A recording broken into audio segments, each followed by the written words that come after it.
All right, welcome back to the Onebar and Lupagus show. I'm Onebar with Lupagus. Vikings roster is officially set. For now is the key words. They could still be making some moves. Before we get that, remember, subscribe to the channel. Like the videos here every damn day. And you know what? Why not celebrate the final roster by going to onebarandlupagus.com, buying yourself some Onebar and Lupagus swag. Why would you not? You can get everything from mugs to shirts to beautiful hats. Beautiful swag over there. And, everybody who hopped on our live today, we had like 2,000 viewers between Twitter and YouTube. So thanks for everybody who hopped on, got some new subscribers. It's a wonderful day for some key Vikings who made the roster. We're just going to kind of go through it. Maybe at the end give some surprises, maybe some guys that shouldn't feel overly comfortable.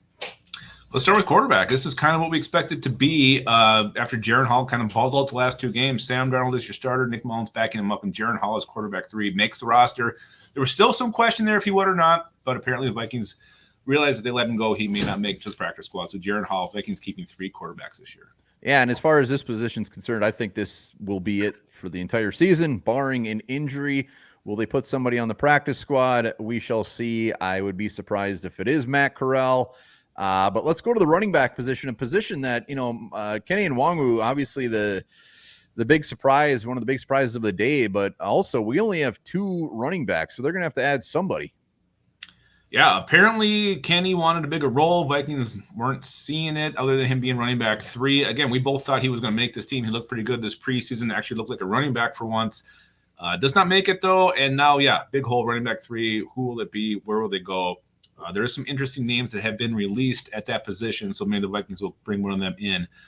But, you can't go into the season with just 2 running backs and C.J. Ham. Yeah, not happening. We know Aaron Jones is a guy that, tends to get injured as well.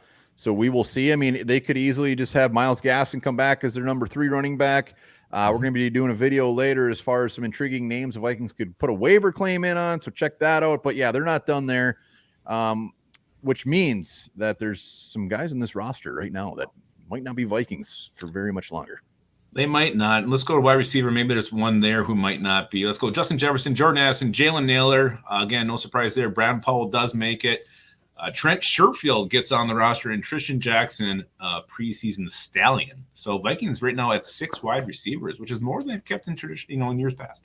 Yeah, usually they're right around 5. So if they were to add a body, maybe Trent Sherfield. I mean, he's a guy that sticks out that could go bye-bye. Maybe even Tristan Jackson. We don't want him to go, but I don't anticipate 6 receivers being on the team. I like the ones they kept though.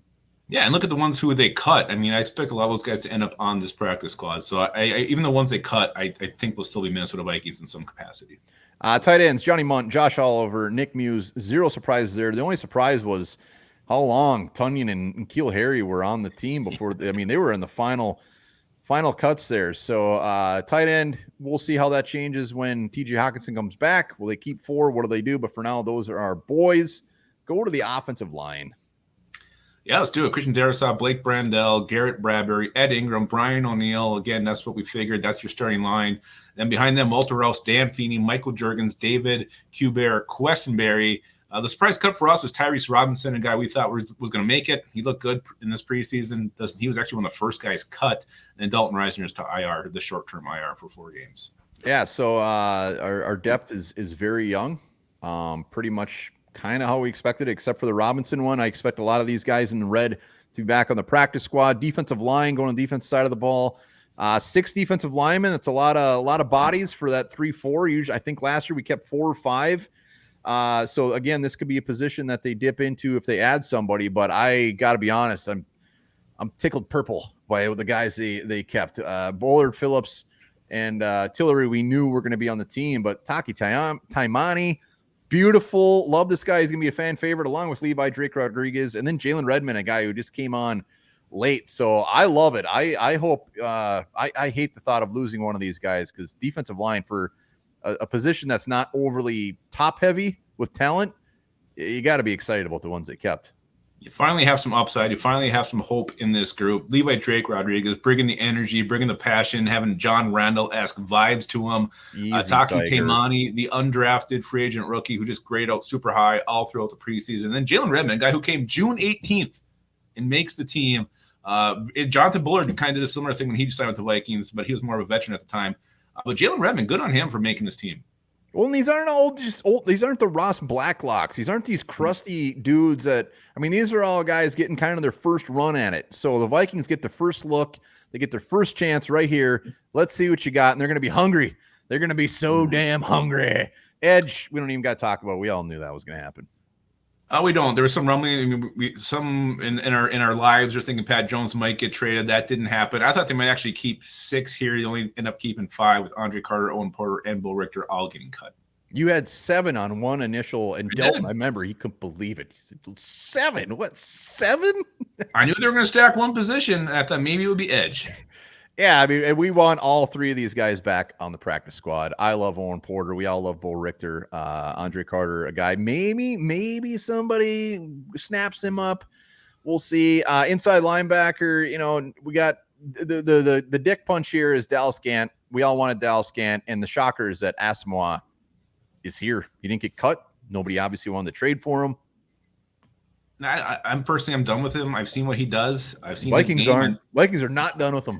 I know what he can do. I know what he can't do. I rather would have kept Dallas Gant as well. And apparently Jordan Kunicic has some kind of an injury, so he was on the IR as well. So, yeah, I mean, I said this on the live. Like, I think Asamoah is actually going to be here, like, for the season. I don't think they're going to move. I think they would have moved on from him already, and they haven't. Yeah, I do think Dallas Gant will get called up to the active roster, assuming he does get in the practice squad. I think he will play some meaningful snaps for the Vikings in 2024. All right, go to the cornerbacks. Yeah, let's do it. Stephon Gilmore, Shaq Griffin, Fabian Moreau, Byron Murphy are your veterans. Dwight Nudie McLaughlin, another undrafted rookie from Quasi, the guy who just excels at signing players after the draft. And Caleb Evans is also on the roster. Yeah, again, Caleb Evans, another straggler from the 2022 draft class. I mean, the shitty part, I mean, this dude, he's got to be at the bottom of the step chart. I don't see him getting out there over anybody. I'm really surprised. I thought they were just going to move on from him. I thought he was going to be gone. But you look at the guys, if there was one more body to push him, like Duke Shelley had a rough go at it, right? There wasn't really anybody to push him for that last spot. It's kind of given. It wasn't. And when you see him out there in the fourth quarter of the last preseason game struggling, you don't really want him on this team anymore. But like you said, it's probably there's just no one else left to keep. So we'll see. I absolutely see him being an in-season dude. So safety, Lewis Cine. The big news, Lewis Cine, finally the Vikings opting to move on from Lewis Cine. And we said it. We wish this guy the best. No ill will. Yeah. We do. It's just disappointing, first round pick, not panning out. A guy I actually thought was pretty bust proof coming out of Georgia. Seemed like a smart player, could do different things, wasn't just strong in one area. He broke the leg, and then just, I don't know if it was a confidence thing, couldn't pick up the defense, whatever it was, multiple reasons Lewis Cine did not pan out. So now we'll debate over the weeks where he ends up in the, overall Vikings biggest draft bust of all time. But let's look at the guys we did keep. Cam Bynum, obvious. Harrison Smith, obvious. Theo Jackson, Josh Metellus. Jay Ward does hang on. Again, second-year player, not really showing a whole hell of a lot. They've moved around different positions. Hasn't really flashed anywhere yet, but he's still young, so there's still maybe some hope here. Yeah, the fact that they kept Jay Ward and moved on from Lewis Cine, they must see something. I don't think Jay Ward probably has an overly long leash. If he doesn't do it next year, I mean, this is it. He's got to do something. He's got to prove his worth on special teams. He's not going to see the field at safety. He's not going to see the field really at cornerback. So special teams is going to have to be his bread and butter until they figure out what to do with him. I mean, next year, Cam Bynum's going to be a free agent. I'm sure he's going to be back, but Harrison Smith's probably going to retire. So there's going to be a little bit of window there for him to potentially see the field. I hope he doesn't, but we'll see. Well, I hope he does. I hope he shows something if he does see the field. Special teams, Will Reichard, Ryan Wright, Andrew De Paola.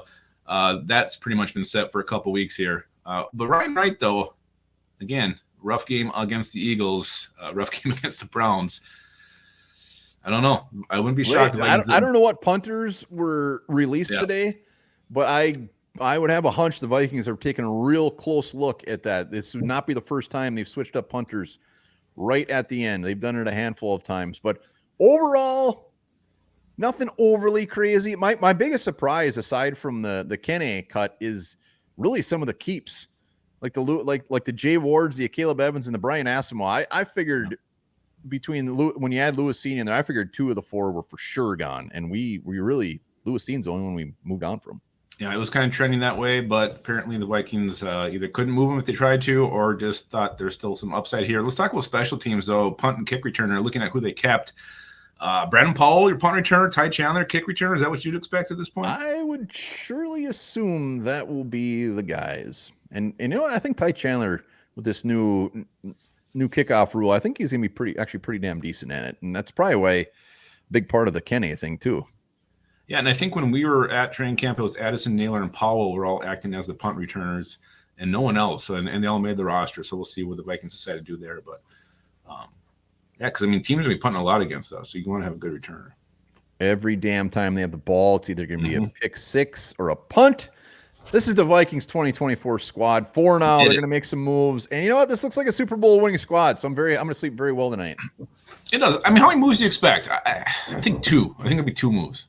Oh, I think there'll be more. I think Really? they're going to. I think defensive line, not so much adding, obviously, but they're gonna be doing some moves there. I think they're gonna look at offensive line as well. Juergens, I don't think should feel overly safe. Wide receiver going to move on from somebody, and running back. So I could see like at least 3 moves. All right, let us know in the comments. So what do you guys feel about 2024 Minnesota Vikings final roster as it stands now? Who should not feel safe? Who's the biggest surprise? Whether it's a cut, a make, whatever it may be, let us know in the comments. Remember this, sperm whales are named after their waxy substance called spermaceti found in their large heads. Knew it.